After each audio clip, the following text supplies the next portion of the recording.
কেএসডিসির পক্ষ থেকে রেলপথে যোগাযোগ বিচ্ছিন্নের ডাক।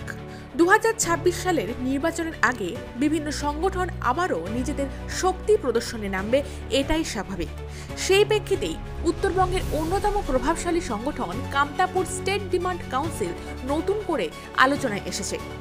উত্তর পূর্ব ভারতের কোচ রাজবংশী জনগোষ্ঠীর জন্য পৃথক কামতাপুর রাজ্য গঠনের দাবি, সম্প্রদায়ের জন্য উপজাতি মর্যাদা এবং কামতাপুরী ভাষার সরকারি স্বীকৃতি, এই তিনটি মূল বিষয়কে কেন্দ্র করেই তারা দীর্ঘদিন ধরে আন্দোলন চালিয়ে আসছে। নানা কর্মসূচি, সভা সমাবেশ এবং সাংগঠনিক কার্যকলাপের মাধ্যমে দাবি তুলে ধরছে তারা।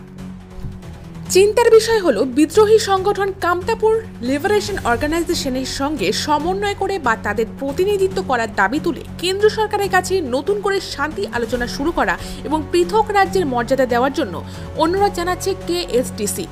কিন্তু প্রশ্ন উঠছে, যে সংগঠন সরকারের সঙ্গে আলোচনার পথ খুঁজছে, তারা হঠাৎ করে রেলপথে যোগাযোগ বিচ্ছিন্ন করার হুমকি ভাবছে কিভাবে? রেলপথের মতো গুরুত্বপূর্ণ জাতীয় পরিবহন ব্যবস্থাকে লক্ষ্য করে এমন সিদ্ধান্ত শুধু সাধারণ মানুষকেই নয়, গোটা অঞ্চলের স্থিতিশীলতাকেও বিপন্ন করতে পারে। এবার শুনবো ফালাকাটা ব্লকের ব্লক কোঅর্ডিনেটর কমলেশ কি বলছেন রেলপথের যোগাযোগ বিচ্ছিন্ন করার এই হুমকি নিয়ে। আচ্ছা দাদা, তোমরা কিসের ভিত্তির উপর তোমরা এই রেল অবরোধ করিবার যাচ্ছেন? ধন্যবাদ। রেল অবরোধ করার উদ্দেশ্য আমাক অতি শীঘ্রই আলাদা রাজ্য লাগবে, আর আমার জাতির আইকনিক লিডার মানিশ্রী জীবন সিং স্যার, আরও আমার ডিএল কোচ স্যার কেএলও ক্যানের অধ্যক্ষ, ইমার সাথে অতি শীঘ্রই শান্তি আলোচনাটা সম্পূর্ণ করিবার লাগবে। আর যতক্ষণ অবধি এই শান্তি আলোচনা স্বাক্ষর না হবে, ততক্ষণ অবধি আমরা রেলপথ অবরোধ বা উত্তরবঙ্গের যোগাযোগ বিচ্ছিন্ন করে দেওয়ার সিদ্ধান্ত নিছি। আর এটা আমরা আগামী 16 ডিসেম্বরে সাকসেস করে দেখামো। এইটাই আমার মরণ বাসন সিদ্ধান্ত কেএসডিসির পক্ষ থাকিয়া।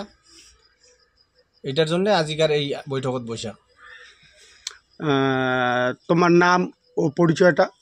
নাম কমলেশ বর্মন, ফালাকাটা ব্লক কোঅর্ডিনেটর। ধন্যবাদ। আমরা শুনতে পেলাম আলাদা রাজ্যের জন্য তারা রেলপথে যোগাযোগ বিচ্ছিন্ন করতে চলেছে। আগামী 16 তারিখের রেল বন্ধ সম্বন্ধে কি জানাচ্ছেন আলিপুরদুয়ার জেলার ভাইস প্রেসিডেন্ট সুভাষ রায়, শুনবো। দাদা, আজি তোমরা কিসের ভিত্তিতে এটাকে না জমায়েত হইছেন? ধন্যবাদ। আমরা কামতাপুর স্টেট ডিমান্ড কাউন্সিলের পক্ষ থাকিয়া বিতি যাওয়া 3 ডিসেম্বর আসাম, উত্তরবঙ্গ, বিহার প্রত্যেকটা ব্লকত আমরা অনশন কার্যসূচি পালন করছি। কোনো ব্লকত 8 ঘন্টা আরও, এবং কোনো ব্লকত 24 ঘন্টা, 48 ঘন্টা এবং 100 ঘন্টা পর্যন্ত পালন করছি। কিন্তু দুঃখের বিষয়, বিশেষ করে আসাম গভর্নমেন্ট এবং পশ্চিমবঙ্গ সরকার সঙ্গে আমার কেন্দ্রীয় সরকার তার সদিচ্ছা আমার পালন করে নেই।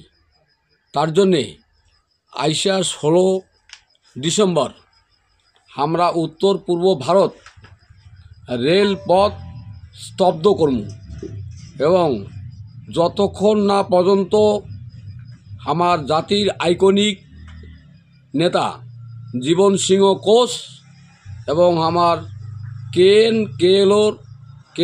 কেএলওর নেতা ডিএল কোচের সঙ্গে যতক্ষণ না পর্যন্ত শান্তি চুক্তিটা সম্পূর্ণ না হয়, ততক্ষণ পর্যন্ত আমার রেল চলাচল বন্ধ থাকবে। তোমার নাম ও পরিচয়টা? মোর নাম সুভাষ রায়, মই আলিপুরদুয়ার জেলার ভাইস প্রেসিডেন্ট। ধন্যবাদ। এবার শুনবো তর্পণা বর্মন কি বলছেন এই বিষয়ে। আচ্ছা দিদি, তোমরা কোন জায়গা রেল অবরোধ করিবেন? ধন্যবাদ। আমরা কেএসডিসি জেলার কর্মকর্তার নির্দেশ অনুযায়ী যেটিখানে আমাক রেল চলাচল বন্ধ করিবার কবে, সেটিখানে আমরা প্রস্তুত হম। তোমার নাম ও পরিচয়? মোর নাম তর্পণা বর্মন, জেলা কমিটির কালচারাল সেক্রেটারি, ধন্যবাদ। রেলপথে যোগাযোগ বিচ্ছিন্ন করা মানে স্পষ্টভাবেই বহু মানুষকে বিপদের মুখে ঠেলে দেওয়া। বাম আমলে যখন কেএলও উত্তরবঙ্গের বিভিন্ন এলাকায় আন্দোলন ও সন্ত্রাস চালাচ্ছিল, তখন যে অশান্তির পরিবেশ সৃষ্টি হয়েছিল তার স্মৃতি আজও অনেকের মনে আতঙ্ক জাগায়। এখন আবার শান্তির বার্তা সামনে রেখে অন্য রাজ্যের দাবিতে কেন রেলপথ অবরোধ করা হচ্ছে তা নিয়ে স্বাভাবিকভাবেই প্রশ্ন উঠছে।